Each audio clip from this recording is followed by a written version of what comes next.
hadirin dimohon duduk kembali.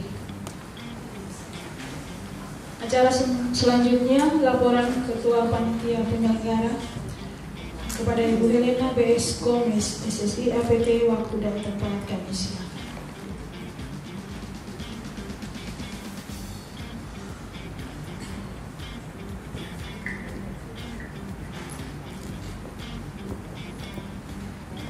Selamat sore untuk kita semua. Sore. Shalom. Shalom. Sarpe. Assalamualaikum warahmatullahi wabarakatuh. Om Swastiastu. Namo Buddhaya. Salam kebajikan. Salam sehat untuk kita semua. Yang terhormat Kepala Dinas Kesehatan Provinsi Nusa Tenggara Timur yang diwakili oleh PLT Kepala Bidang Pelayanan Kesehatan Dinkes Provinsi NTT, yang kami hormati Bapak Ibu dari narasumber, Ibu Direktur Tata Kelola Kesehatan Masyarakat Kemenkes, Bapak Kepala Dinas Pemberdayaan Masyarakat Desa, yang kami hormati juga Bapak Ibu pejabat administrator, pejabat pengawas, pejabat fungsional, serta pejabat pelaksana lingkup Dinkes Provinsi NTT, Bapak Ibu peserta dari 22 kabupaten kota, meskipun sebagian dari kabupaten belum hadir karena kendala pesawat dan dalam perjalanan. Terima kasih atas kehadiran Bapak Ibu pada kegiatan ini. Kemudian perwakilan dari Momentum, Ibu Dr. Dita, Bapak Ibu para fasilitator, teman-teman panitia, singkatnya kita semua yang hadir pada kegiatan ini. Izinkanlah kami menyampaikan laporan kegiatan pada kesempatan ini, yang kita tahu bersama bahwa transformasi layanan primer merupakan salah satu dari 6 pilar transformasi sistem kesehatan Indonesia yang dijalankan untuk mengatasi berbagai tantangan dalam pencapaian indikator kesehatan nasional, meningkatkan pelayanan kesehatan menuju cakupan kesehatan semesta, terutama penguatan pelayanan kesehatan dasar dengan mendorong peningkatan upaya promotif dan preventif, didukung inovasi dan pemanfaatan teknologi. Transformasi layanan primer difokuskan untuk meningkatkan layanan promotif dan preventif, seperti memperkuat upaya pencegahan, deteksi dini, promosi kesehatan, membangun infrastruktur, melengkapi sarana prasarana SDM, serta memperkuat manajemen di seluruh layanan primer di tanah air. Perubahan mendasar pada transformasi layanan primer terletak pada desain layanan yang difokuskan pada kelompok sasaran yang diberikan sampai ke tingkat dusun dan keluarga.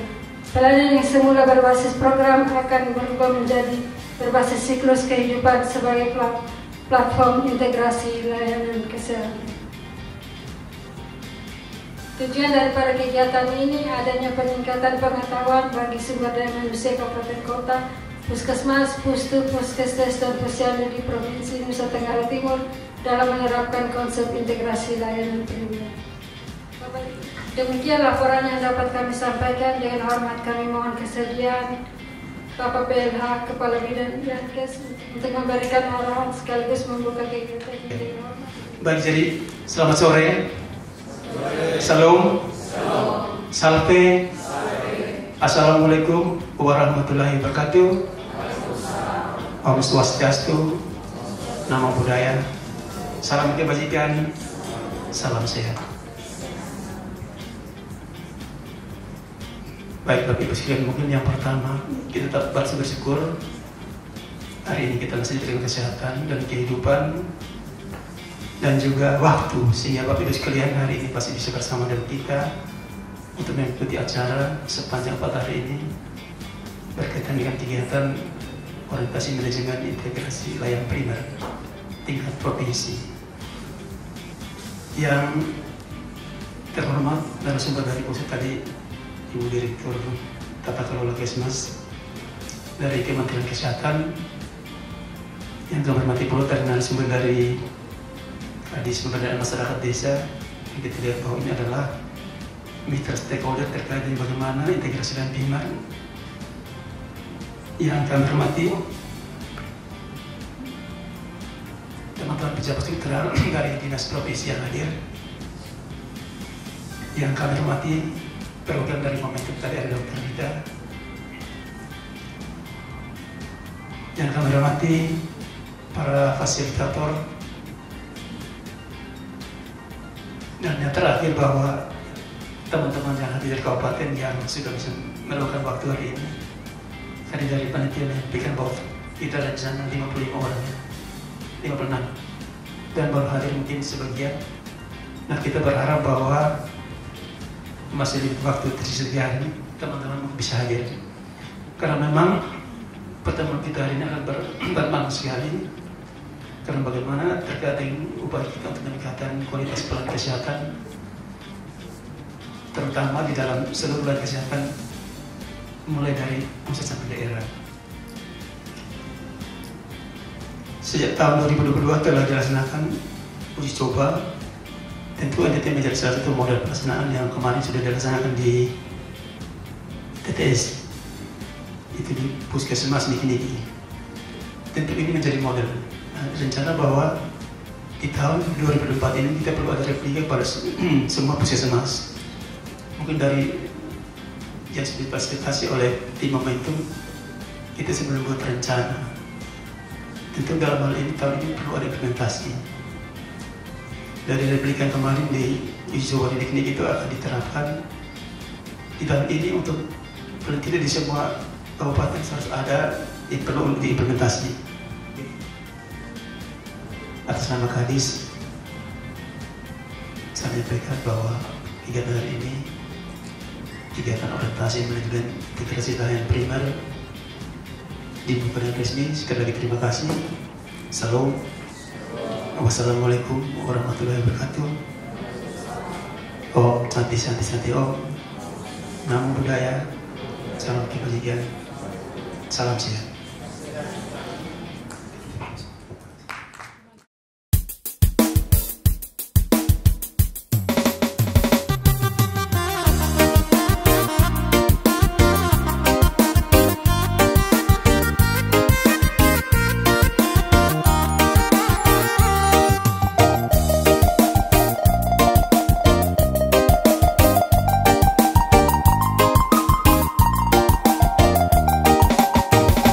Bebek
tambah lagi karena ada tambah 111 desa, 55 di Ngada, 34 di Sika, 20 perubahan status kelurahan dari desa di TTU, maka tambah 3026 desa menjadi 3137 desa.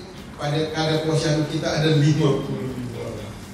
Tahun ini dana desa ada 2,7 triliun, 2,7 tambah 22,2 sama dengan 24,9, hampir 25 T ke sini, DTT di desa.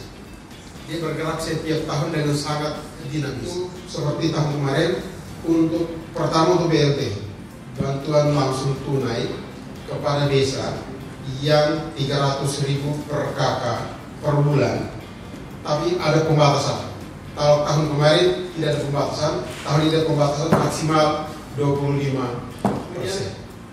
Yang kedua, untuk ketahanan pangan hewani dan ketahanan pangan hewani minimal, yang tadi BLT itu maksimal 25, yang ini minimal 20%.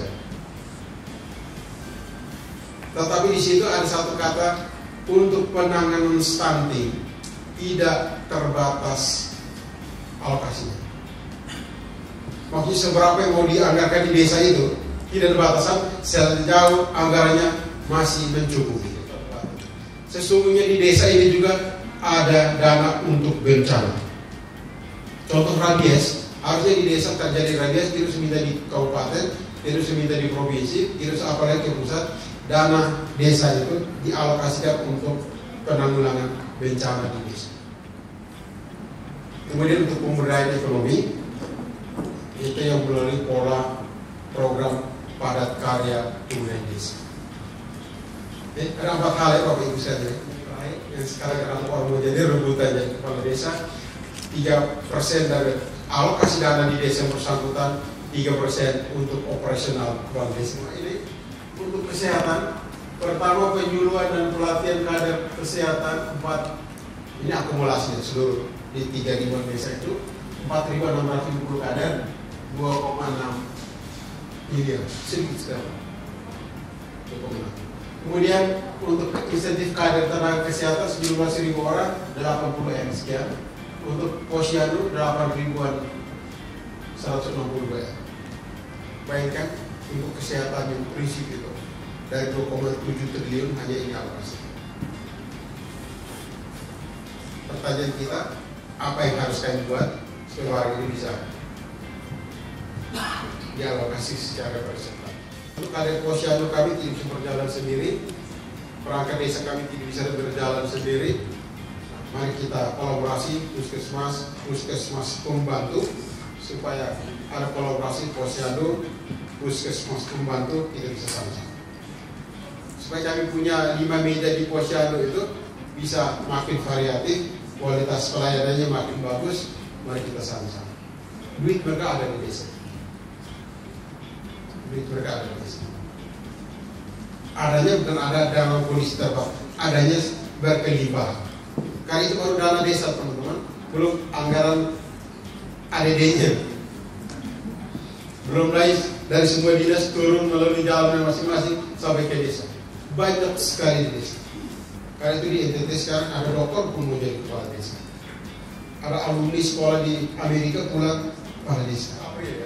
Apa yang kita diskusikan, kita sepaham, kita sepakat ke depan membuat apa, supaya Mei, Juni, Juli kami mulai intervensi aspirasi ini ke kabupaten, teman-teman kabupaten dorong ke desa-desa, ini mulai masuk. Supaya tahun depan, posyandu, puskesmas pembantu, puskesmas, kita punya aktivitas yang nyata di desa. Kalau dana dari dinas kesehatan tinggi atau tidak cukup, dana desa bisa masuk ke sana karena alokasinya tidak terbatas. Mungkin selama ini pemahaman kami tidak sampai ke apa yang teman-teman sampai buat. Perencanaan kami tidak sampai sejauh teman-teman paham. Peran puskesmas pembantu dan pelayanan prima. Mungkin kami tidak punya ruang pemahaman yang kegiatan real seperti teman-teman paham. Kita terbuka untuk diskusi supaya keluarga-keluarga di desa bisa hidup lebih baik. Saya kira itu saja informasi singkat kita diskusikan supaya apa yang harus kita buat sama-sama. Kemenkes telah menetapkan 3 fokus integrasi pelayanan kesehatan primer, yaitu siklus hidup sebagai fokus integrasi pelayanan kesehatan sekaligus sebagai fokus penguatan promosi dan pencegahan.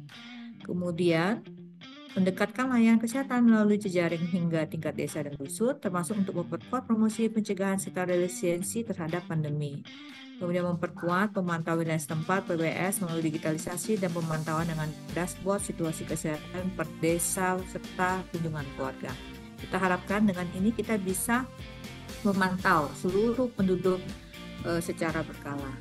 Nah, ini adalah struktur transformasi yang kita mau harapkan ya. Sebelah kiri ini adalah saat ini ya, kiri. Bahwa dari 7.000 kecamatan ini ada 10.000 puskesmas, untuk desa kelurahannya ada 83.000. Ini belum semua memiliki pusu maupun posdes ya. Dulu namanya ada posdesri, polindes, pusu, pusesdes. Nah, nanti kita harapkan nanti cuma namanya pusu atau unit kesehatan desa kelurahan. Untuk tingkat RT RW ini berbagai jenis UKPM yang belum terintegrasi ya, masing-masing adanya posyandu lansia, pos malaria, pos UKK, PTM, pos bimbul PTM, posyandu remaja. Nanti akan menjadi satu yaitu namanya posyandu. Dan ini akan melayani seluruh penduduk yang ada di Indonesia. Lakukan kunjungan rumah. Nah, ilustrasi pola kerja sistem pelayanan kesehatan primer untuk meningkatkan cakupan dan jangkauan intervensi, kita lihat di sini bahwa puskesmas menggunakan sistem klaster ya, klaster. Jadi bukan lagi PJ, UKM, UKP, admin, tapi menggunakan klaster manajemen, klaster ibu anak, klaster usia dewasa lansia, dan klaster penanganan penyakit, kemudian lintas klaster seperti laboratorium, IGD, dan seterusnya. Nah, ini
yang saya sampaikan tadi tentang keterampilan kader, 25 keterampilan dasar kesehatan.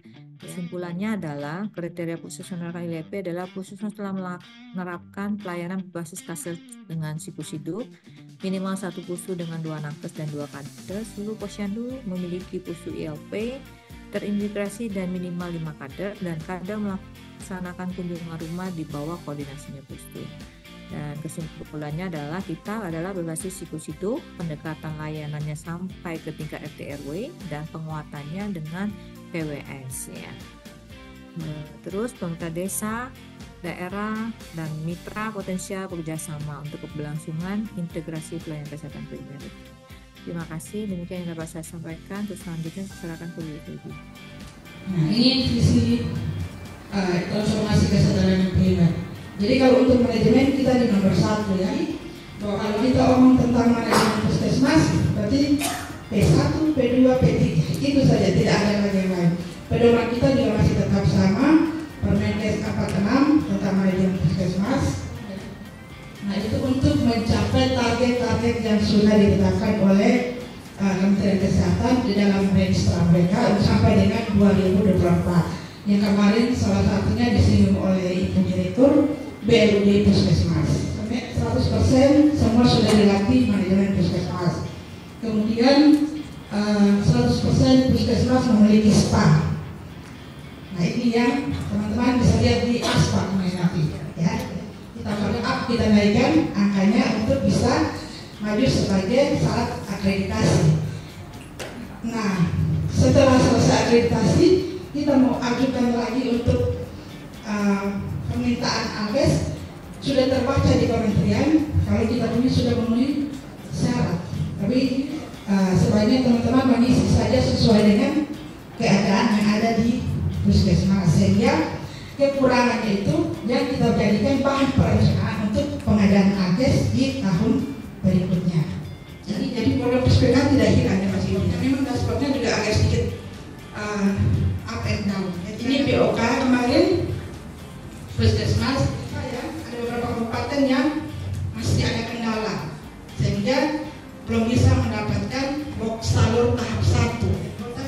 Jadi kalau seandainya BOK itu puskesmas tidak dapat, bagaimana operasionalnya, bagaimana RME-nya mau langganan, data yang KMK 2015 ya. Jadi yang tadinya berbasis program dia berganti menjadi berbasis klaster. Nanti setiap puskesmas harus mempunyai SK kepala puskesmas tentang penanggung jawab klaster dengan kompetensi sesuai dengan klaster masing-masingnya.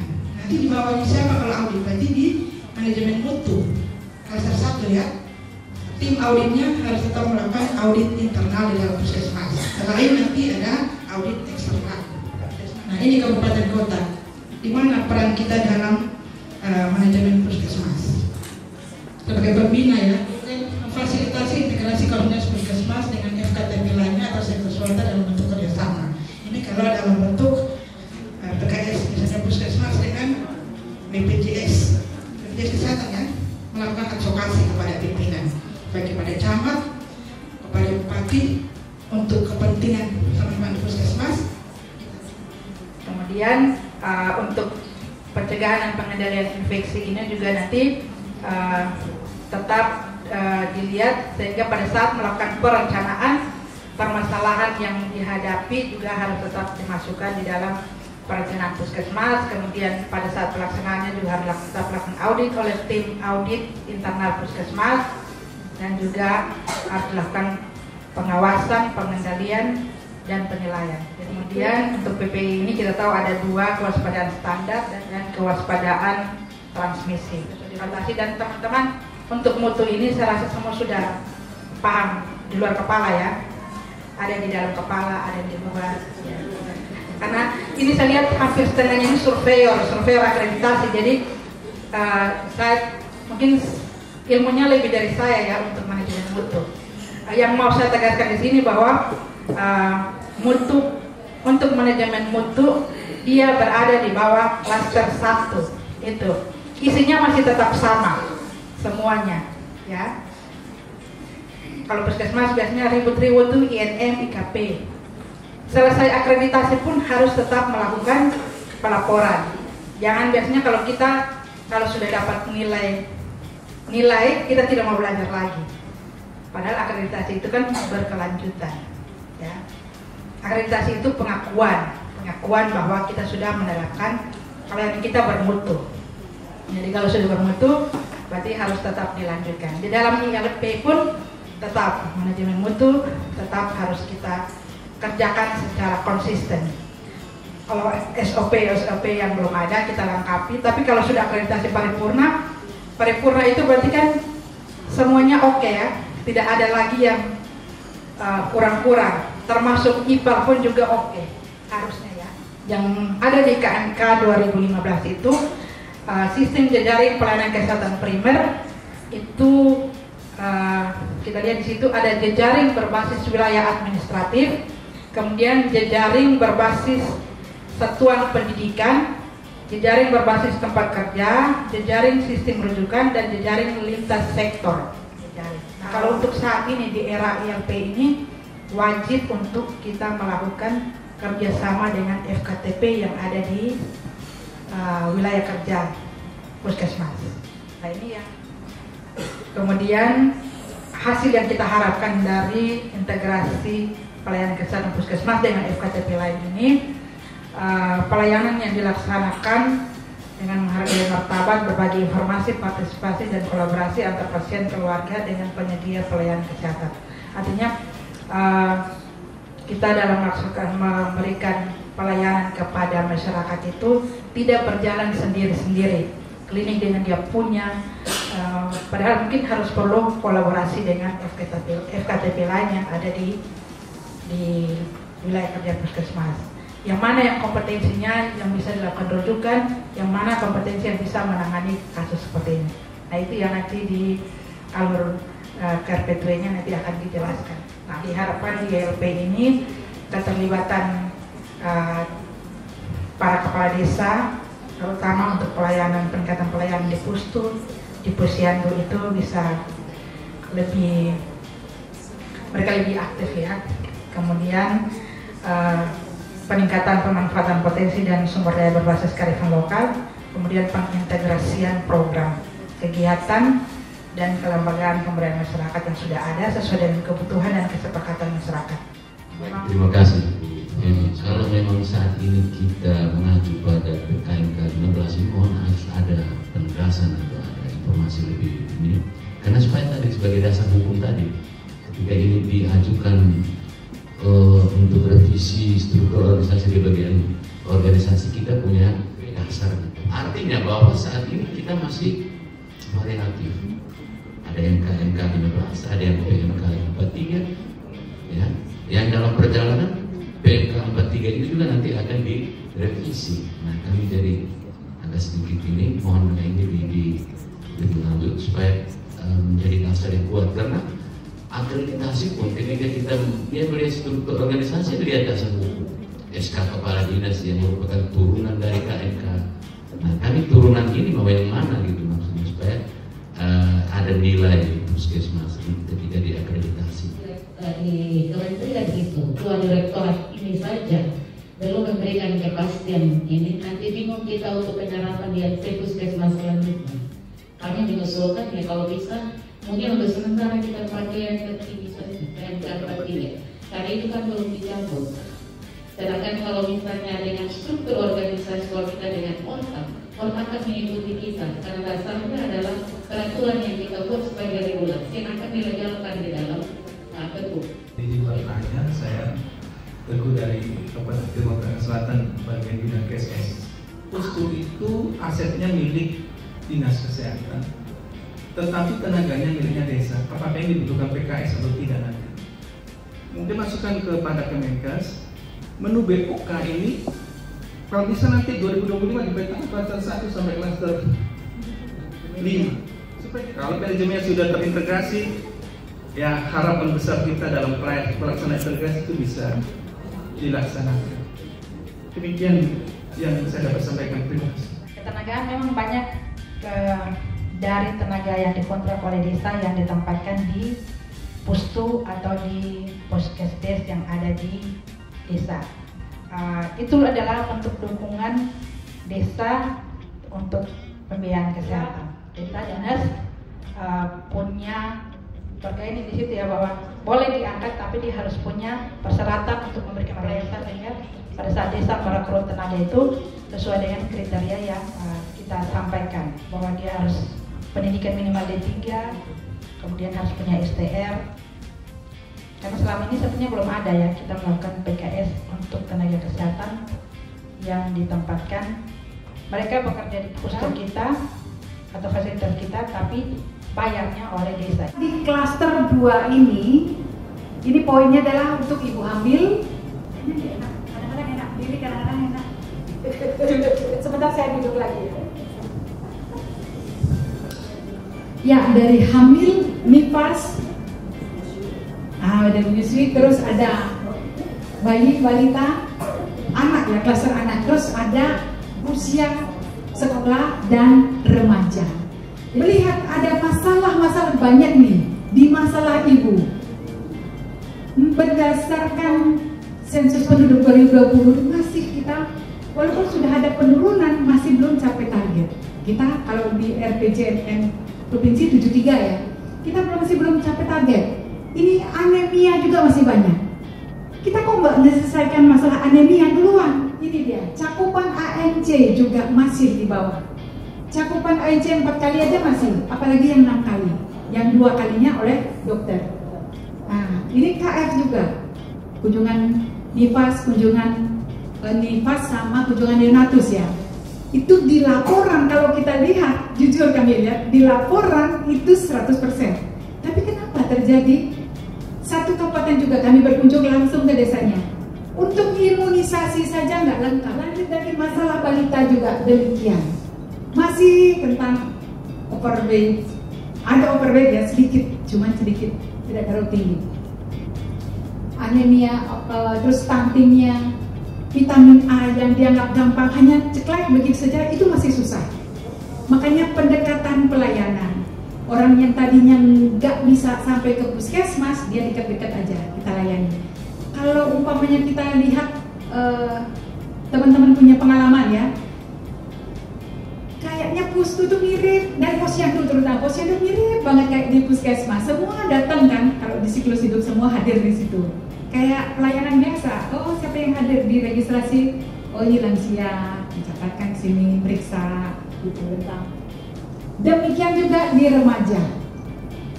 Tadi saya sebutkan anemia. Ada juga yang depresi, ada yang jantung. Nah, makanya ada sekitar 14 screening yang harus dilakukan di masyarakat. Screening paling tidak dilakukan 1 kali setahun.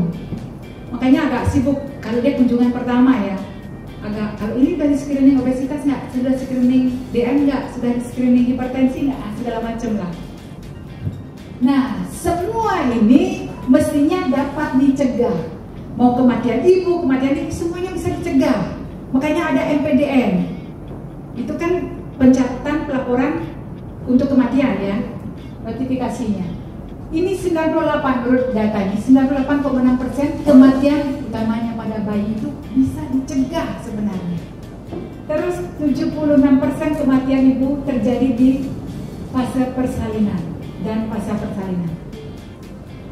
Jadi diperlukan transformasi pelayanan kesehatan primer, yaitu memenuhi pelayanan kesehatan esensial untuk ibu, bayi, balita, dan remaja. Juga memperkuat layanan di FKTP dalam deteksi dini, tata laksana kasus, dan perarujukan. Jadi benar mendeteksi, men-screening dari sejak awal kita. Oh, ini ada hipertensi, kita sudah tahu. Apalagi ibu hamil. Oh, ibu hamil ini hipertensi, dia akan kemana dia arahnya. Kita sudah di screening. Dokternya juga kita sudah, walaupun USG-nya USG sederhana saja nanti ya yang di puskesmas, sudah lakukan screening. Dan melaksanakan pelayanan kesehatan bayi balita serta remaja secara terpadu dan komprehensif. Kalau dia balita, dia harus apa saja yang diberikan. Kalau dia remaja, apa saja. Ibu hamil, semua hal harus dilakukan. Memperkuat PWS-nya.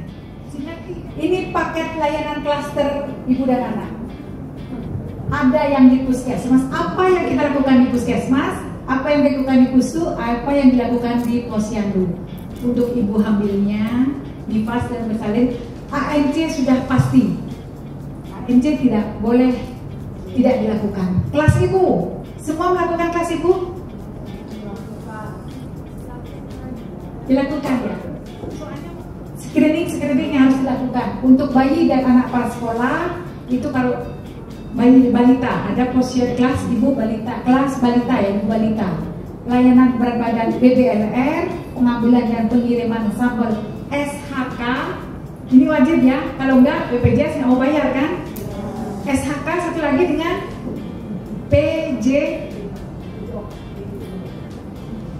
PJB, penyakit jantung bawaan. Screening TBC dilakukan di 3 tempat ini. Usia sekolah dan remaja ini screening kesehatan.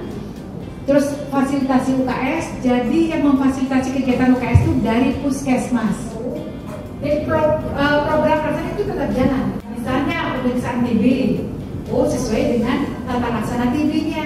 MTBS dia tata laksananya. Cuman nanti di klaster-klasternya sehingga semua pelayanan dia dapatkan sesuai dengan usianya. lansia harusnya remaja usia dewasa harusnya ada screening apa kayak gitu. Misalnya kalau kejiwaan maksudnya di sekolah pakai apa? SDQ ya.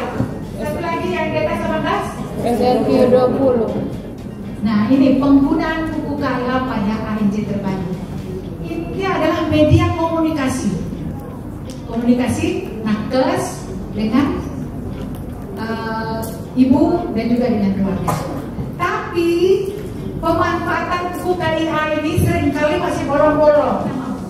Karena ini media komunikasi, kemanapun dia pergi, ini bawa bukunya. Kalaupun nanti anak kita ke luar negeri sekolahnya, dia bawa ini, imunisasinya kita paham. Ya, untuk ANC-nya, jangan lupa untuk mengisi sampai dengan ringkasan dokter. Kan ada lembaran perawat atau bidan dan ada lembaran dokter. Dokter harus mengisi. Sehingga tadi kematian ibu yang bisa dicegah itu kita sudah antisipasi dari sekarang, dari sejak dini.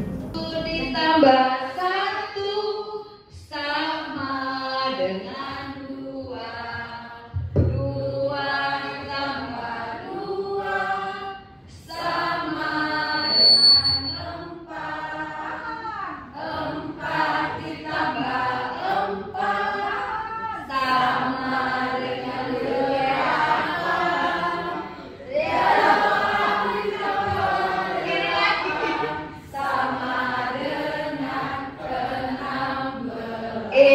semoga minggunya sudah semakin enak. Setelah kita integrasi layanan primer, ini ternyata harus ditangkap obesitas, lalu screening hipertensi. Kalau ini dilakukan ya, lalu screening DM dilakukan ya dengan stick ini ya. Screening faktor risiko stroke ada nggak? Belum ya. Screening faktor penyakit jantung, lalu screening kanker leher rahim dengan payudara ya, payudara, kanker kolorektal, kanker paru, lalu ada screening PPOK, penyakit paru obstruktif kronis, screening TBC. Saya pikir ini sudah biasa ya, standar. Screening indera penglihatan berjalan kan? Ya. Screening malaria ini saya berjalan ya, terkhusus ibu hamil ya. Screening thalassemia tidak ada ya. Screening kasus kekerasan terhadap perempuan tidak ada, kecuali datangnya dengan sudah babak belur ya. Screening masalah kesehatan jiwa, pelayanan kesehatan reproduksi bagi calon pengantin.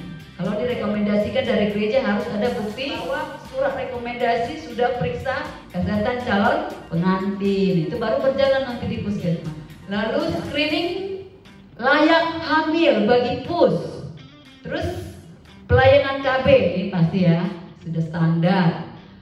Pelayanan penyakit akibat kerja, nah, seksinya sudah ada, kesehatan kerja dan olahraga.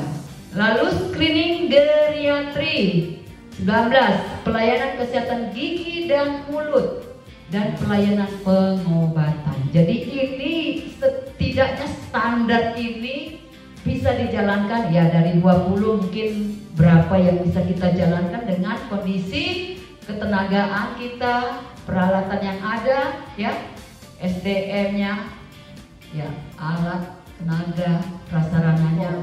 Sehingga sebagai inovasi puskesmas ini tidak menggunakan kertas lagi. Dia semua sistem pelaporannya menggunakan elektronik, sederhananya Google Form. Nah, ini untuk di puskesmas. Di pustu dia lebih sederhana lagi. Apalagi di posyandu lebih sederhana lagi.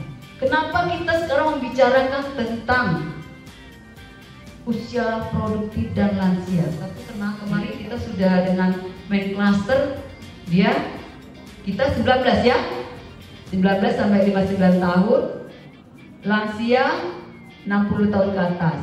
Ya. Nanti diperkirakan tahun 2050 bahwa piramid ini akan berubah, di mana lansia akan lebih banyak. Kenapa? Karena angka harapan hidup kita sudah semakin meningkat. Nanti piramidnya akan berubah, di mana usia lansia akan menjadi meningkat. Takutnya begitu lansia banyak, kita nggak siap untuk memberi pelayanan. Lansianya hanya tinggal di rumah sah, tinggal tunggu SK turun. Padahal masih bisa sebenarnya dia ya dengan datang dia ke posyandu, ada semangat. Besok aku mau ke posyandu. Dia udah siap-siap tuh mandi pagi-pagi kan, karena dia rencana saya nanti mau ke posyandu ketemu teman saya, karena saya tahu mama saya gitu. Ya, nanti bilang saya ketemu si ini. Udah mati teman mama itu. Dia ingat masih hidup, jadi semangat hidupnya makin naik. Lanjut. Mekanisme alur pelayanannya bahwa setelah seseorang ada masuk di klaster 3, bisa dirujuk kembali ke vaskes yang lebih memadai, atau bisa ditangani di situ, atau bisa dioper ke klaster 4 dulu, lalu hasil diagnosa lagi di klaster labnya, lintas klaster, lalu kembali ke klaster 3 untuk mendapatkan obat. Terakhir dia di klaster apotek, ya, farmasi. Lanjut usia ini lebih kepada screening geriatri. Jadi screening geriatri ini dia akan dianalisis perilakunya. Dia diukur berat badan, tinggi badan, lila, lingkar betis. Screening aktivitas kehidupan, ya, sehari-hari, ya. Lalu pemeriksaan lab khusus untuk gula darah dan kolesterol. Begitu juga di puskesmas pembantu dan posyandu. Jadi di usia produktif, ya, pelayanan tentang penyakit tidak menular itu pasti obesitas, hipertensi, diabetes mellitus, penyakit jantung, stroke, kanker, penyakit paru, obstetrik, thalassemia, indera penglihatan. Ya, ini untuk tidak menular di usia produktif. Inilah jenis penyakitnya. Lalu untuk penyakit menular di usia produktif itu biasanya ada TBC, HIV/AIDS, sifilis, hepatitis B. Lalu ada CATIN, screening layak hamil dan kesehatan reproduksi, kebugaran, penyakit yang dianggap kerja. Nah, kalau di lansia, penyakit tidak menularnya itu hanya obesitas, hipertensi, diabetes mellitus, jantung, stroke, kanker, PPOK, screening indera penglihatan, penglihatan ya sama penglihatan mata dan geriatrik, penyakit menular. Juga TBC sama ya, HIV, AIDS, sifilis, hepatitis B sama. Lanjut ya, screening kebugaran. Kebugaran jasmani adalah kemampuan tubuh untuk melakukan aktivitas sehari-hari secara efisien dan efektif tanpa mengalami kelelahan yang berlebihan. Kondisi ini diperoleh melalui aktivitas fisik, latihan fisik, dan olahraga. Masalah kesehatan jiwa, bahwa format untuk pertanyaan yang usia di atas 18 tahun yang terbaru itu bukan lagi 20 pertanyaan, tapi sudah 29 pertanyaan. Terus yang selanjutnya itu, kalau misalnya ada ibu hamil dengan indikasi masalah kejiwaan datang ke klaster, itu format pertanyaannya beda lagi sama yang tadi sudah dipaparkan. Nanti mungkin kami di puskesmas menyampaikannya itu tidak salah-salah lagi, sehingga seragam untuk semua kabupaten bisa memakai format yang sama. Itu saja, Bu. Sub yang paling banyak itu adalah sub imunisasi. Itu hampir tiap minggu. Dan mungkin saya masukkan saja untuk ibu-ibu fasilitator, sebenarnya mungkin sebelum ini antara bidang mungkin bisa disampaikan sehingga screening apa yang masing-masing, karena kami dapat pun dari provinsi begitu, sehingga mungkin akan menjadi acuan bagi kami format screening apa saja yang per bidang itu sesuai dengan klaster-klaster yang sudah ada. Ya, untuk kabupaten jelas kami akan memberikan masukan bagi mereka dari masing-masing bidang tentang program-program yang nanti kita sudah alih ke klaster ini. Kemudian yang kedua mengenai imunisasi. Arah kebijakan itu kenapa ada perubahan paradigma? Karena imunisasi dasar lengkap dianggap belum memberikan proteksi yang baik. Karena dia belum mendapatkan booster dan lanjutan. Sehingga yang imunisasi dasar lengkap itu mengalihkan paradigmanya menjadi imunisasi rutin lengkap ditambah dengan beberapa antigen baru, sehingga terakhir anak itu harus mendapatkan suntikan ganda yang cukup banyak. Termasuk yang terakhir itulah kita dapat tambahan adalah IPV 2. Kalau rotavirus, kemudian PCV itu sudah duluan. Tetapi yang terakhir ini adalah IPV 2 pada usia 9 bulan. Dan mereka akan mendapatkan lagi pada usia balita dan lanjut lagi SD. Jadi untuk yang belum ada itu hanya JIN, ya, Japanese encephalitis. Di dalam buku kaya itu ada yang terbaru, itu sudah lengkap. Dan ini tadi mungkin Bapak ada tanya juga apakah IDAI ini sudah, dengan karena dia punya kebijakan baru, otomatis IDAI-nya sudah masuk di dalam, sehingga jadwal itu adalah jadwal paten. Kemudian yang kedua mengenai PTWUS, tadi saya sampaikan bahwa screeningnya itu sudah dimulai pada pemberian DPP HBI, artinya pentavalen 1, 2, dan 3. Jika anak itu mendapatkan pentavalen 1, 2, dan 3, maka di statusnya adalah TT2 dan proteksinya 3 tahun. Jika dia dapat usia 18 bulan dan dia mendapatkan DPP HBI lanjut, maka dia mendapatkan proteksinya 5 tahun. Kemudian dia DT1 pada kelas 1, maka proteksinya adalah 10 tahun. Jika dia dapat kelas 2, TT-nya adalah dia proteksinya 25 tahun. Nah, ada kapan penambahannya? Penambahannya itu adalah bisa diberikan 3 dosis dengan kriteria jika ada kasus TN lebih dari 1000 kelahiran hidup dan juga status TD2-nya kurang dari 80% dan persalinan kurang dari 87%, sehingga itu akan mendapatkan dosis tambahan 3 kali, yaitu 1 bulan, kemudian 0, 1, 6, dan 1 tahun dengan interval itu, tapi ada memenuhi kriteria dan itu diberikan pada daerah risiko tinggi. Dan mungkin Bapak Ibu yang lain dari masing-masing kabupaten mungkin sudah mendapatkan ini, tetapi nanti sedikit lagi saya share ke grup, mungkin Bapak Ibu ini bisa membantu. Nah, tentunya kita ada di klaster 2, itu juga nanti akan masuk dalam P2P punya ada beberapa.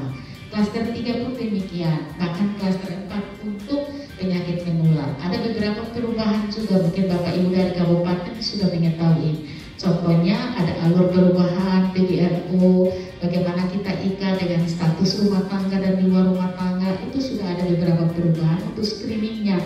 Dan untuk gold standar untuk diagnosa TB itu adalah paket PCM, begitu. Sehingga nanti ada beberapa format screening yang memang sudah ada perubahan untuk beberapa, kalau kita masih pakai program, itu programnya yang nanti akan dilakukan oleh teman-teman ketika penerapan ILP ini berjalan, baik dalam gedung maupun luar gedung. Mungkin ini tambahan saja, terima kasih.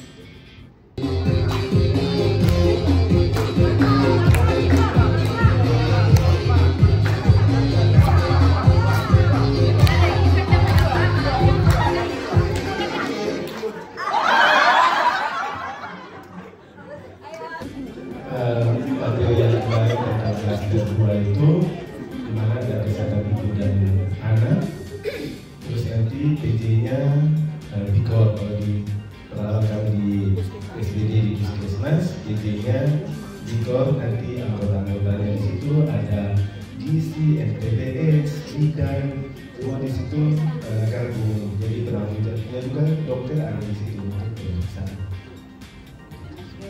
Saya ada tepuk tangan.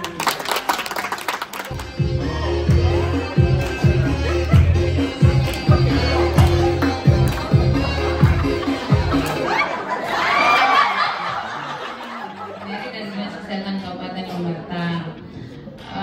Kemarin untuk klaster 2 dibawakan oleh Ibu Oka tentang klaster ibu anak, ibu hamil, bayi balita sama anak prasekolah dan remaja.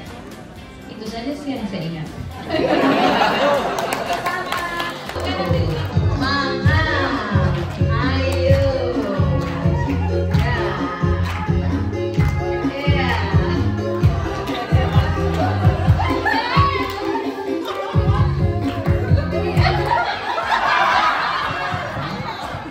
Yang datang ibu hamil, dia langsung ketika di screening dan dia diarahkan ke klaster 2. Begitupun juga dengan yang berada di klaster 2 seperti ibu nifas, bayi balita dan remaja sekolah itu ketika datang dilakukan screening, itu ada beberapa screening yang dilakukan, terus diarahkan ke klaster 2. Terima kasih. Ya, terima kasih. Tepuk tangan bagi Mas. Silakan kembali ke tempatnya. Apa itu KLB dan wabah?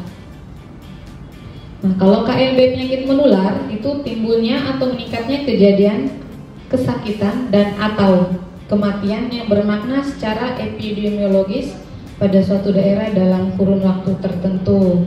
Kalau wabah itu sampai pada saat dapat menimbulkan malapetaka. PE, bisa disingkat PE atau epidemiologi, suatu tindakan penyelidikan atau survei yang bertujuan untuk mendapatkan gambaran terhadap masalah kesehatan atau penyakit secara lebih menyeluruh. Nah, kriterianya nanti ini bisa dibaca. Keempat, kegiatan pengendalian penyakit menular dan KLB. Ini ada contoh kasus untuk TB. Nah, untuk penemuan kasus TB itu ada 2, yaitu aktif dan pasif. Nah, aktif ini petugas yang mencari, jadi mulai turun pemeriksaan, bisa screening massal atau pada screening pada kelompok khusus. Kelompok khusus itu misalnya yang terpusat, penjara, anak asrama. Kalau yang pasif itu pasien datang berobat, bisa ke puskesmas, rumah sakit, klinik, dokter praktek mandiri juga bisa. Nah, terkait investigasi kontak, apa artinya? Kegiatan untuk meningkatkan penemuan kasus TBC dengan cara mendeteksi secara dini dan sistematis terhadap orang yang kontak dengan sumber infeksi TBC. Kemudian tujuannya menemukan kasus TBC secara dini, menemukan TBC laten anak kurang dari 5 tahun, anak yang berusia kurang dari 5 tahun, dan TBC laten kontak serumah, mencegah penularan TBC dan memutus rantai penularan. Sasarannya, seluruh kontak dari semua pasien TBC baru atau kambuh, baik yang sensitif obat maupun yang resisten obat, dan TBC anak di lingkungan rumah tangga atau tempat-tempat lain. Jadi kalau ada salah satu yang dalam rumah sakit TBC, investigasi kontaknya satu rumah, bisa juga dengan tetangga kiri kanan. Nah, ini alur investigasi kontaknya.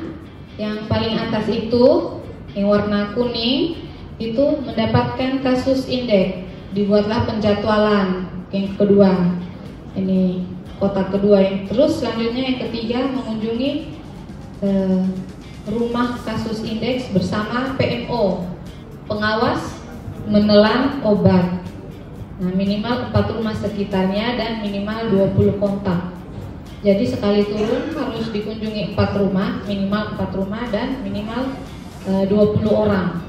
Setelah itu dilakukan screening, kemudian dipisah kiri kanan.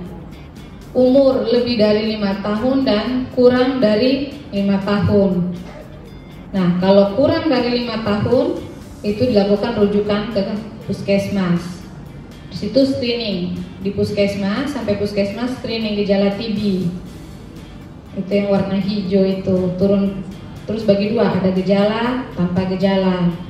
Kalau ada gejala berarti diagnosis, penegakan diagnosisnya sesuai standar. Kalau tanpa gejala, pemberian terapi pencegahan tuberkulosis. Nah, itu untuk anak yang kurang dari 5 tahun. Kalau dia lebih dari 5 tahun, itu ada 3 tanda panah ke bawah. Gejala gejala tanpa TBC, terus yang di tengah tidak batuk tetapi ada faktor resiko dan gejala lain. Terus yang di sebelahnya batuk. Nah, kalau yang batuk itu ada gejala batuk, rujuk ke puskesmas. Sampai puskesmas, penegakan diagnosisnya lanjut sesuai standar. Sama halnya juga dengan tidak batuk, tapi ada faktor resiko dan gejala lain, itu langsung dirujuk. Nah, kalau yang tanpa gejala TBC itu rujuk ke puskesmas dan ada evaluasi pemberian terapi pencegahan tuberkulosis. Nah, alur pelayanan klaster penanggulangan penyakit menular. Alur dari puskesmas itu ada rujukan dan pelaporan. Jadi kegiatan yang terjadi di Posyandu, mereka akan melanjutkan ke Pustu lanjut ke puskesmas. Nah, di puskesmas ini dia menerima rujukan dan pelaporan, terlihat di PWS, kemudian di klaster 4 itu di situ sudah bisa terlihat apakah dia penyakit punya potensi KLB atau tidak. Nah, kalau dia berpotensi KLB, dia bisa langsung ke sini, sinyal KLB, surveillance ada di situ. Tapi kalau tidak, berarti dia langsung dengan tindak lanjut ke puskesmas bersama, ini juga masih Posyandu Prima dengan Posyandu Siklosidum. Nah, kalau sampai ke bawah itu ada investigasi kota. Itu bisa dilakukan kader dan ditemani dengan nakes. Itu mengapa di Pustu itu selalu ada nakes yang bertugas. Kemudian penemuan kasus aktif, pemantauan minum obat, pengambilan dan pengiriman sampel. Nah, ini tentang siklus pengendalian KLB. Ini untuk PE investigasi dan peringatan dininya ada di sini antara FRA dan KLB.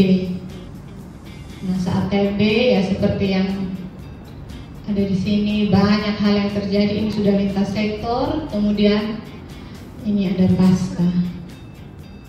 Ini pelayanan klaster 4 untuk penanggulangan penularan penyakit. Sasarannya di situ ada semua jenis itu, dari manusia ke manusia, melalui vektor dan melalui hewan. Layanan kesehatan apa yang diberikan? Penemuan kasus, survei kontak, penyelidikan epidemiologi, dan ini terpotong, respon KLB. Terakhir itu ada pemberian pengobatan massal atau profilaksis dan edukasi. Kalau untuk puskesmas, semua hal dilakukan, mulai dari penemuan kasus, baik secara aktif maupun pasif, survei kontak, penyelidikan epidemiologi atau verifikasi, respon KLB, dan pemberian pengobatan massal serta edukasi. Sampai di Pustu juga demikian. Nah, kalau di Posyandu, layanan kesehatan atau kegiatan yang dilakukan hanya respon KLB dan edukasi penyakit menular. Nah, itu kunjungan rumah yang terakhir semuanya dilakukan oleh kader tapi ditemani dengan nakes. Pelayanan kesehatan lingkungan merupakan salah satu usaha kesehatan masyarakat yang esensial di puskesmas, yaitu kegiatan atau serangkaian kegiatan yang ditujukan untuk mewujudkan kualitas lingkungan yang sehat, baik dari aspek fisik, kimia, biologi maupun sosial, guna mencegah penyakit dan atau gangguan kesehatan yang diakibatkan oleh faktor risiko lingkungan. Penyakit atau gangguan kesehatan itu sebagian besar sumbangsinya juga dari lingkungan. Ini bisa terlihat, contoh untuk penyakit malaria yang pertama 42%. Itu artinya lingkungan menyumbang 42% yang menyebabkan penyakit malaria. Nah, intervensi lingkungan yang dapat mencegah yaitu yang dapat kita gunakan untuk mencegah penyakit malaria. Contoh di sini modifikasi lingkungan dan manipulasi lingkungan untuk mengurangi tempat perkembangbiakan vektor. Misalnya menyimpan air minum di tempat yang tepat. Kemudian TB, lingkungan 17%. Itu terkait apa? Kepadatan rumah, penjara dan rumah sakit. Kemudian kualitas udaranya ada di situ, dan kualitas udara di rumah dan tempat kerja. Lalu diare ini juga sangat besar, 57%. Nah, intervensi lingkungan yang bisa dilakukan yaitu meningkatkan akses air bersih, air minum yang bersih dan sanitasi yang aman, serta CTPS. Apa CTPS? Terima kasih. Kemudian ada kondisi neonatus 11%. Intervensi yang dapat dilakukan mengurangi paparan ibu terhadap asap rokok, terutama di rumah. Ini warning untuk para bapak, kalau merokok di luar rumah, masuk jangan langsung, cuci tangan, mandi, baru mendekati ibu atau bayi.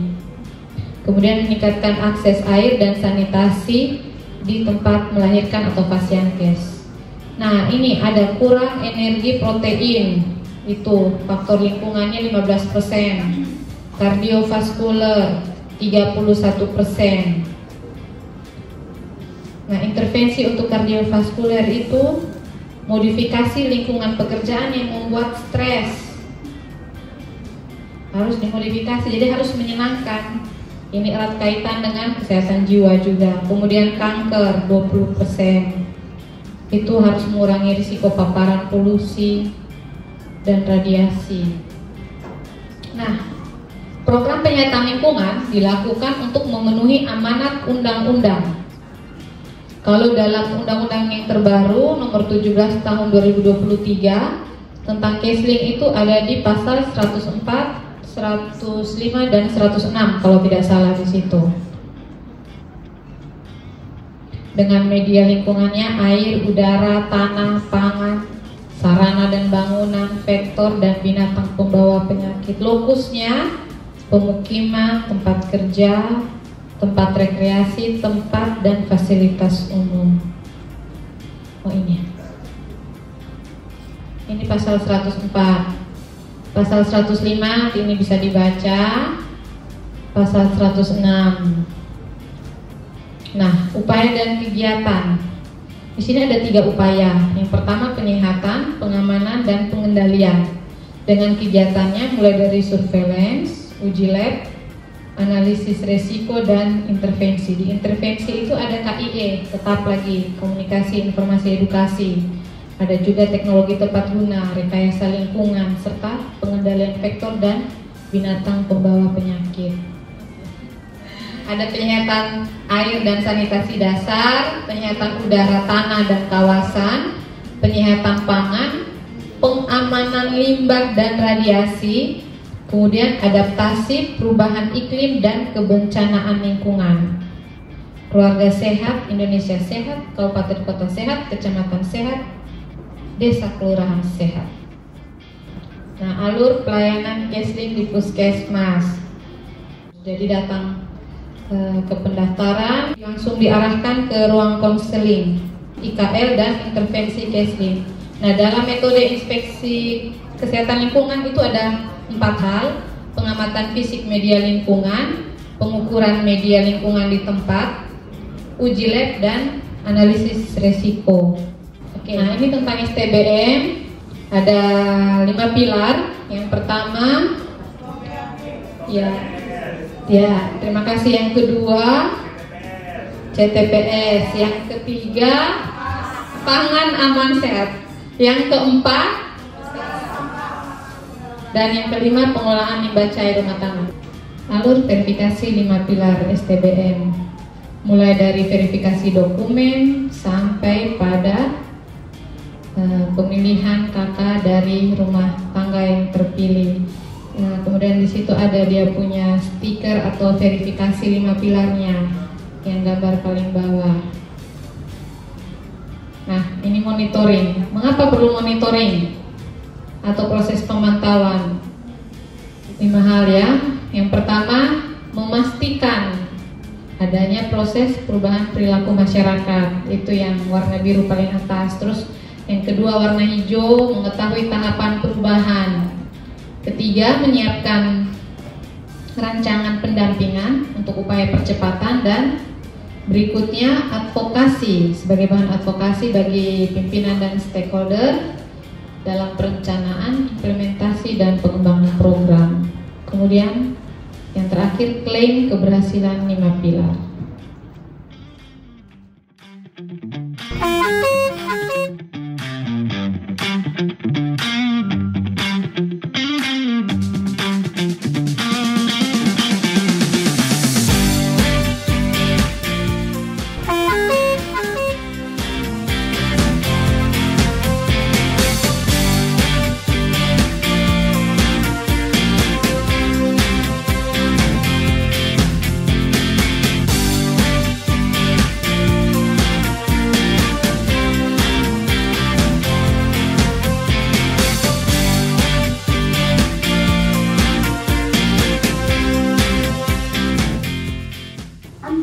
Berada di ruang utama Puskesmas Sikumana lantai 1. Di lantai 1 terdapat beberapa ruangan. Di sebelah timur terdapat ruang poli umum, poli anak, apotik, ruang tindakan, dan loket.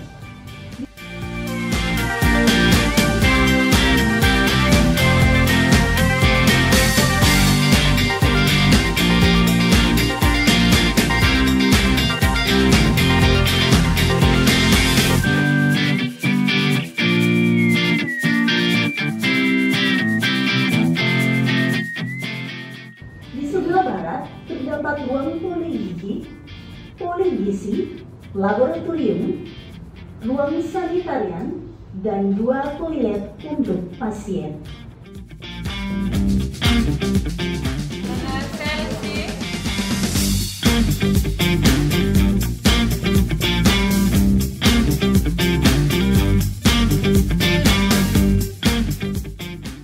Di lantai 2 terdapat beberapa ruangan.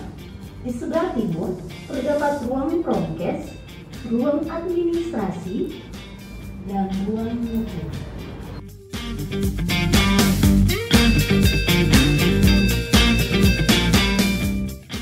Di sebelah barat terdapat ruang arsip, ruang KTU, ruang kepala puskesmas, 2 ruangan untuk tempat penyimpanan barang, dan 2 toilet untuk tamu. Dan tepat berada di depan Anda terdapat ruangan aula serbaguna Puskesmas Sikumana.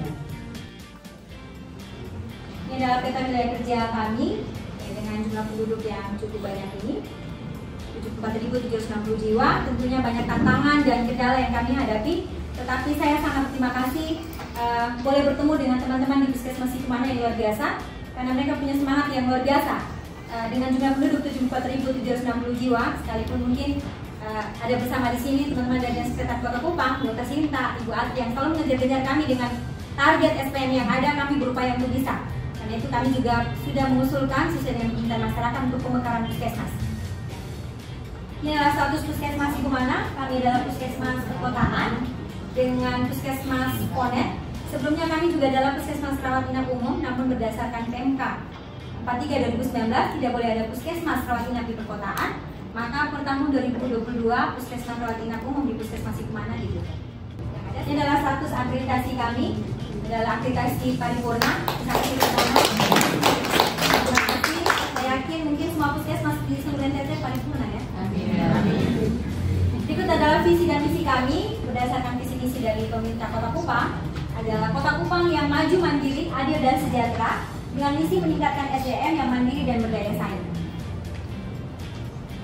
Tujuan Puskesmas Sikumana adalah memberikan pelayanan kesehatan yang prima untuk seluruh masyarakat Indonesia, khususnya dalam wilayah kerja PDD Puskesmas Sikumana. Ini adalah tata nilai dan moto kami. Moto kami adalah Anda sehat tujuan kami, dan Anda puas adalah kebanggaan kami. Dengan tata nilai kami adalah sehat. Ya, terdiri dari kata S adalah santun, kemudian E adalah empati, H adalah harmoni, dan A adalah akuntabilitas, dan P adalah tertib. Di mana nilai dari tata nilai ini sendiri, santun kami berikan pelayanan dengan senyum, sapa, dan salam. Empati kami berikan pelayanan dengan ikut merasakan apa yang dirasakan oleh pengguna layanan. Harmonis membina hubungan yang baik dengan pengguna layanan. Dan akuntabilitas memberikan pelayanan yang dapat dipertanggungjawabkan, serta tertib pelayanan berdasarkan peraturan dan standar operasional. Ini adalah SDMK Puskesmas Sikumana berdasarkan PMK 43 2019. Kalau puskesmas perkotaan, ya, puskesmas perkotaan jumlah tenaganya, kalau puskesmas yang rawat inap 27, kami puskesmas Sikumana SDMK kami ada 137 orang. Ini adalah komitmen terkait pelayanan, komitmen mutu pelayanan, dan komitmen untuk akreditasi. Kami pegawai PTD Puskesmas Sikumana berkomitmen untuk berupaya memudayakan peningkatan mutu secara berkesinambungan melalui pengelolaan tata kelola mutu yang baik. Ini adalah jumlah posyandu di wilayah kerja PTD Puskesmas Sikumana. Posyandu balita kami adalah 57, posyandu remaja ada 2, posyandu lansia ada 26, posdindunya ada 9, dan posyandu siklus hidup baru menetas kemarin 1. Kami juga memberikan informasi, kami sudah menggunakan rekam medis elektrik, ya, dan sudah connect dengan Satu Sehat. Untuk peserta JKN dari 74.760 jiwa ini, yang menjadi peserta JKN ada 31.250 orang, dan yang masih menjadi peserta, belum menjadi peserta BPJS adalah 43.510. Jumlah kunjungan rawat jalan per hari, kami sebelum COVID itu bisa 250 sampai 300 orang per hari. Dan era COVID sampai dengan saat ini kami 150 sampai 200 orang per hari. 10 penyakit terbanyak mungkin sama dengan teman-teman di tempat layanan. Rata-rata kita ISPA, diare, hipertensi, diabetes mellitus, mialgia, dispepsia, nyeri sendi, ISK, dan fulnus. Ini adalah alur sistem rujukan di Puskesmas Sikumana. Saya yakin teman-teman juga sama untuk alur sistem rujukan. Yang berikut terkait dengan integrasi pelayanan primer di PTD Puskesmas Sikumana. Kami tentunya, ini Bapak Ibu lebih paham, kami berjalan ibaratnya, kalau bahasa kami sering didampingi oleh Dr. Nita dan Kak Yangdi ya, untuk koordinator lapangan. Bahasanya bilang, dokter, biasanya kalau kami ngeluh sedikit, Kak Yangdi bilang, dokter, YLP itu ibarat sambil berlayar, perahunya sambil dirakit. Keputusan Menteri Kesehatan, petunjuk teknis YLP 0107 Menkes 2015 tahun 2023. Ini adalah struktur organisasi untuk YLP di Puskesmas Sikumana. Penanggung jawab untuk klaster 1 sekaligus mungkin saya perkenalkan adalah Bapak Katibu sendiri, Bapak Adrian Stopu, bisa berdiri. Ya. Kemudian penanggung jawab untuk klaster 2 untuk ibu dan anak, Ibu Frida Pai, kebetulan lagi kegiatan untuk BPJS. Kemudian untuk penanggung jawab klaster 3 untuk usia produktif dan lansia adalah Ibu Jen. Ya. Kemudian klaster 4 penanggung jawabnya adalah Ibu Vivi Adam. Yang berikut untuk penanggung jawab klaster 5 adalah Dr. Ayu. Tentunya sesuai dengan struktur organisasi ada teman-teman yang ada di dalam jaringan ini dalam klaster 1 sampai dengan klaster 5. Itu adalah alur pelayanan PTD Puskesmas Sikumana. Tidak terlalu jelas, tapi saya yakin Bapak Ibu lebih paham tentang alur ini dan sudah sangat memahami. Bahkan tadi disampaikan oleh Dr. Nita, teman-teman dari Puskesmas di kabupaten yang lain juga sudah menjalankan. Pada prinsipnya untuk alur pelayanan ini kami sesuai dengan kebutuhan pasien, ya. Kalau dia datang melalui loket dengan klaster 1, terus diarahkan dari didaftarkan dari loket sebagai sesuai dengan kebutuhannya, maka diarahkan ke klaster yang dibutuhkan. Semisalkan dia membutuhkan untuk pelayanan untuk keluhan pasien dewasa, maka dia akan diarahkan ke klaster 3. Dari klaster 3, setelah didiagnosis oleh dokter, ternyata dia mendapatkan keluhan yang gejala TBC misalkan, maka dokter akan mengarahkan dia ke klaster 4. Dari klaster 4, penanggung jawab klaster 4 dan timnya di klaster 4 akan melakukan analisis, diagnosis, dan melakukan pemeriksaan penunjang diarahkan ke klaster 5 di laboratorium. Kemudian dari klaster 5 akan dikembalikan lagi ke klaster 3, ke klaster 5. Tentunya di sana ada laboratorium dan ada dokter yang bertanggung jawab adalah Dokter Ayu dan teman-teman yang bertanggung jawab di klaster 5. Itu untuk alat pelayanan secara khusus atau gambaran yang lebih spesifik, contohnya untuk pengguna layanan yang membutuhkan pelayanan dari klaster 3. Ini adalah gambaran IRP yang sudah kami jalankan di Puskesmas. Untuk klaster 1 manajemen Puskesmas, tentunya kebijakan untuk IRP ini baru dan puji Tuhan kami punya posisi-posisi untuk klaster ini sudah sedikit sesuai. Ya, sudah sedikit sesuai. Untuk klaster manajemen, ya klaster 1 ada di lantai 2. Ini adalah klaster manajemen. Dan ini adalah klaster manajemen 1, klaster manajemen klaster 1 untuk manajemen Puskesmas, khususnya untuk di loket. Kemudian ini adalah klaster 2, ada di Gedung Kasih. Ini adalah pelayanan untuk kesehatan ibu dan anak. Kemudian ini juga klaster 2 untuk bayi dan balita, anak dan remaja. Kemudian ini adalah klaster 3 untuk usia produktif dan lansia. Ini juga ada di lantai 1 nanti berdampingan dengan lansia. Kemudian ini adalah klaster 4 untuk P2M dan Kesling, kesehatan lingkungan, ada di Gedung Harapan. Itu juga sudah kita makan, maksudnya sudah kita siapkan di sana. Kemudian ada klaster 5 untuk gawat daruratan dan kefarmasian. Ya, ini klaster 5 ini. Laboratoriumnya ada, tapi saya fotonya sudah tidak masukkan ke A. Untuk integrasi layanan primer, posyandu siklus hidup, ya kami tadi satu yang baru menetas, baru lahir, dan kami launching pada tanggal 4 Maret kemarin. Ini juga modal nekat, jadi sambil rakit perahunya sambil berlayar ya. Kami mengikuti dari momentum. Nanti kami berupaya supaya tentunya perahunya harus bagus, harus sesuai dengan semestinya.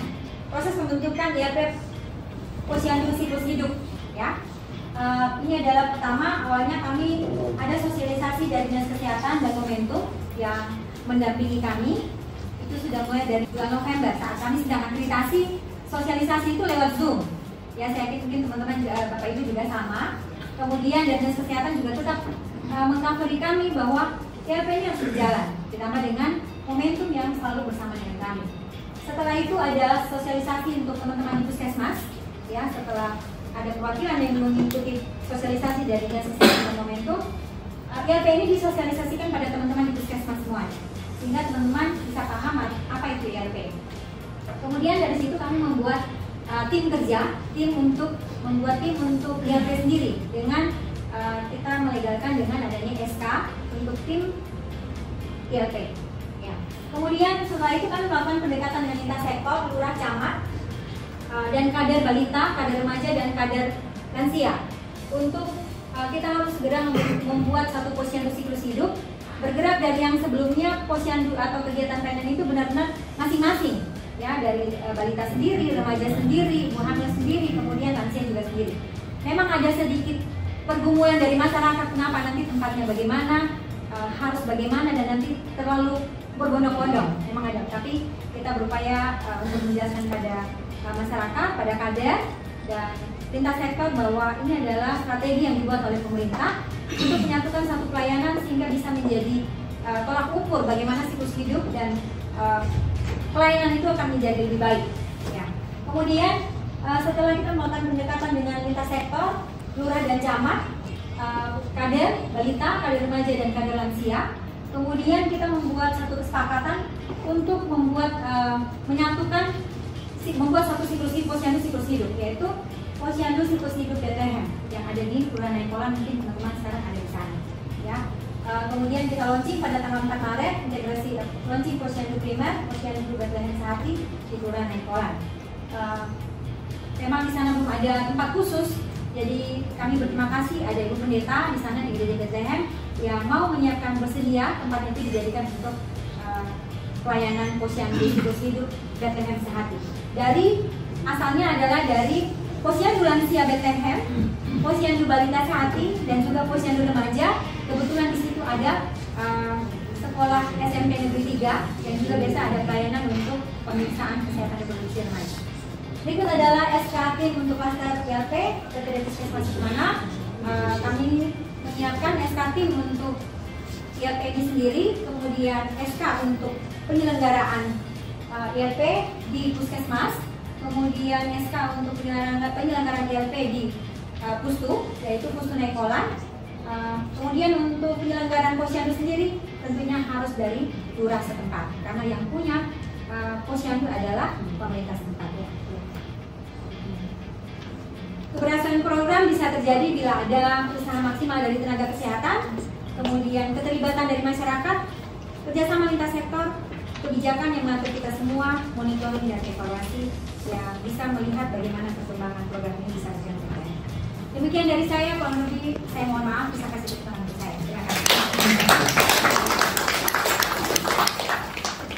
Dengan hormat, kami mohon kesediaan Ibu Kepala Seksi Kesehatan Primer dan Kesrat untuk memberikan arahan sekaligus menutup kegiatan ini secara resmi.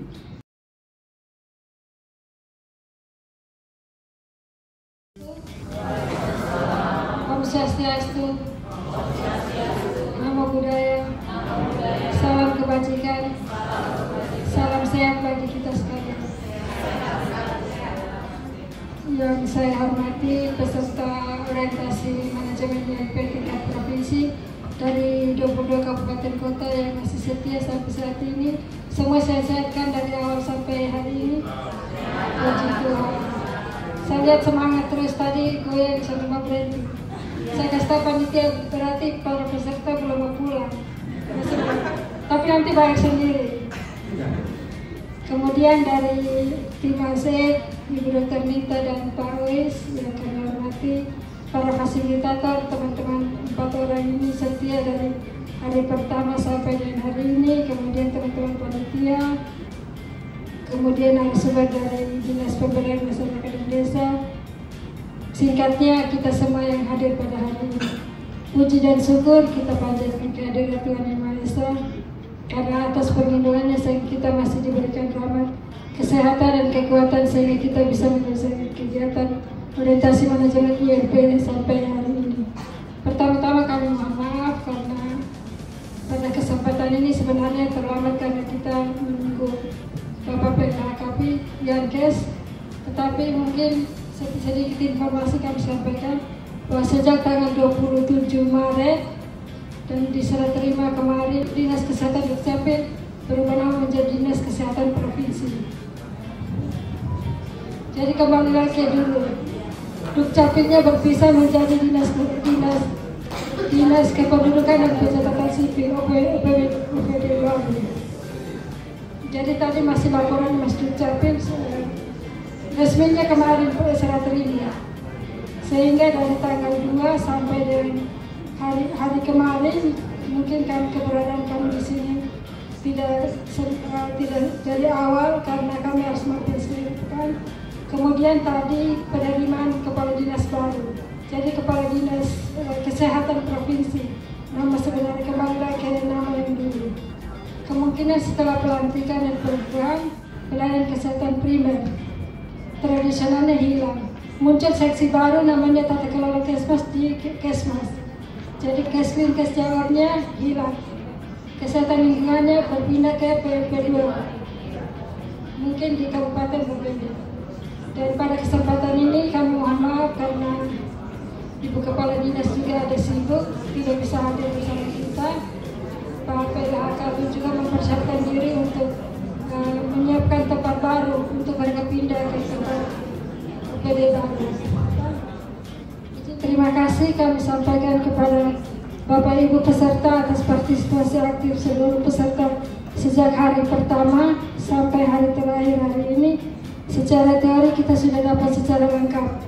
Bahkan hari ini ada kunjungan halal pelayanan ke Puskesmas Sukmana dan Posyandu Bethlehem yang melayani siklus hidup.